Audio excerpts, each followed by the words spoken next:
ഗുളികൻ ഒരു ദേവനാണ്. കേരളീയ ജ്യോതിഷത്തിൽ ഗുളികന് ഒരു പ്രധാന സ്ഥാനമുണ്ട്. തെക്കൻ കേരളത്തിൽ ഗുളികന് പ്രത്യേകം ക്ഷേത്രങ്ങളില്ലെങ്കിലും മലബാർ പ്രദേശങ്ങളിൽ ഗുളികന് പ്രത്യേകം ദേവസ്ഥാനങ്ങളുണ്ട്. ചില സ്ഥലങ്ങളിലെ ഉപദേവതയാണ് ഗുളികൻ. ശിവന്റെ പെരുവിരലിൽ നിന്ന് പിറന്ന ഗുളികൻ ശനിയുടെ പുത്രനായും അറിയപ്പെടുന്നു. തെയ്യങ്ങളുടെ നാട്ടിലെ ഒരു പ്രധാന തെയ്യമാണ് ഗുളികൻ തെയ്യം. ഇനി ഇന്നത്തെ ദീപാരാധന കാഴ്ചയ്ക്കായി ക്ഷേത്രാങ്കണത്തിലേക്ക് പോകാം.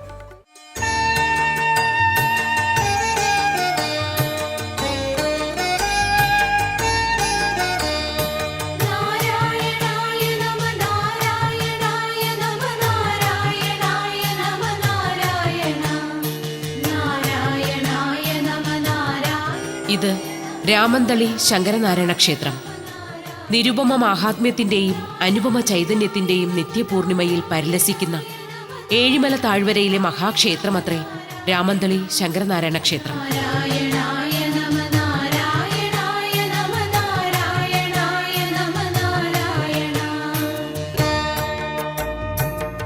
ശൈവ വൈഷ്ണവ സമന്വയത്തിന്റെ പ്രതീകാത്മകമായ ശങ്കരനാരായണ സ്വാമിയാണ് രാമന്തളി ക്ഷേത്രത്തിലെ പ്രധാന ആരാധനാമൂർത്തി.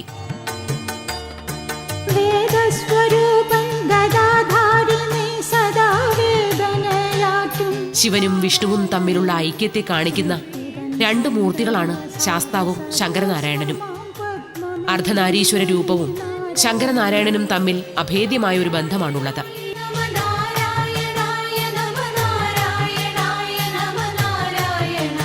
അർദ്ധനാരീശ്വരന്റെ മറ്റൊരു രൂപമത്രേ ശങ്കരനാരായണൻ.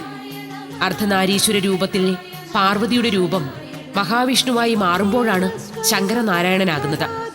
പ്രപഞ്ചത്തിൽ പുരുഷനെയും പ്രകൃതിയെയും പിരിക്കുവാൻ സാധ്യമല്ലെന്ന തത്വമാണ് അർദ്ധനാരീശ്വര രൂപം കുറിക്കുന്നത്.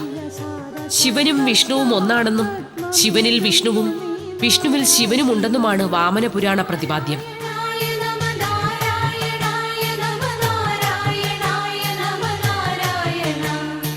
ശിവനിൽ വിഷ്ണുവും വിഷ്ണുവിൽ ശിവനുമുണ്ടെന്ന് കേട്ട പാർവതി ഒരിക്കൽ ശിവനെ സമീപിച്ച് തനിക്ക് ആ രൂപമൊന്ന് കണ്ടാൽ കൊള്ളാമെന്ന് അഭ്യർത്ഥിക്കുകയുണ്ടായത്രേ.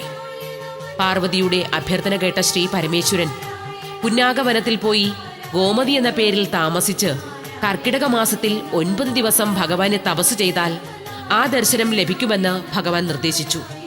അതനുസരിച്ച് ഭഗവതി പുന്നാഗവനത്തിൽ പോയി തപസ് ചെയ്തു. കർക്കിടക മാസത്തിലെ പൗർണമി ദിനം ഭഗവാൻ ശങ്കരനാരായണ രൂപത്തിൽ ഗോമതിയുടെ മുൻപിൽ അവതരിച്ചുവെന്നാണ് ഐതിഹ്യം.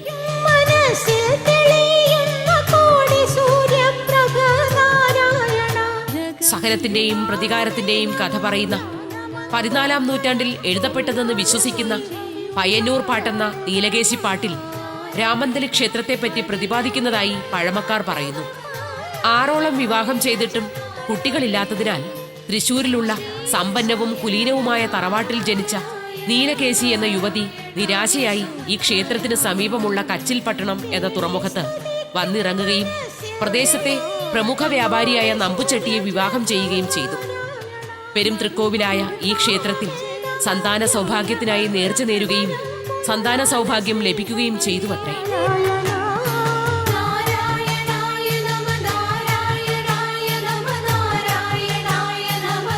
രാമന്തളി ക്ഷേത്രത്തിലെ നാലമ്പലത്തിനുള്ളിൽ സ്വയം വളർന്നുണ്ടാകുന്ന കദളിവാഴകൾ ഇവിടുത്തെ ഒരു സവിശേഷതയത്രേ.